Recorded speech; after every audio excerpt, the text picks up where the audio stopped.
தமிழகத்தை சுரண்டி பிழைக்கும் குடும்பத்திற்கும் தமிழகத்திற்கும் இடையே நடப்பதுதான் 2026 சட்டசபை தேர்தல் என அதிமுக பொதுச் செயலாளர் எடப்பாடி பழனிசாமி தெரிவித்துள்ளார். கோவை கொடிசியா மைதானத்தில் நடைபெற்ற பிரச்சார கூட்டத்தில் பிரதமர் மோடியுடன் இணைந்து தேசிய ஜனநாயக கூட்டணி கட்சி வேட்பாளர்களை ஆதரித்து பேசிய எடப்பாடி பழனிசாமி, தமிழகம் மட்டுமல்ல இந்தியாவே இன்று கோவை நகரை திரும்பி பார்த்து கொண்டிருக்கிறது. தமிழகத்தில் ஊழல் நிறைந்த ஆட்சி, மக்கள் விரோத ஆட்சியை அகற்ற வேண்டும் என்ற அடிப்படையில் இந்த கூட்டணி அமைக்கப்பட்டுள்ளது என்றார்.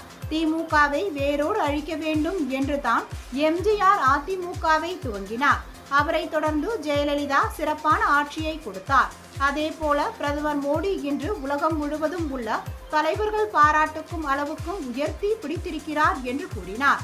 அதிமுகவின் கோரிக்கையை ஏற்று நடந்தாய் வாழி காவேரி திட்டத்திற்கு ரூபாய் 11,600 கோடி மத்திய அரசு ஒதுக்கீடு செய்துள்ளது. ஆனால் இந்த திட்டத்தை நிறைவேற்ற முதல்வர் ஸ்டாலின் முடக்கி வைத்துள்ளார். ஆனால் மத்திய அரசு எந்த நிதியும் திட்டத்தையும் கொடுக்கவில்லை என்று பொய் பிரச்சாரம் செய்கிறார்.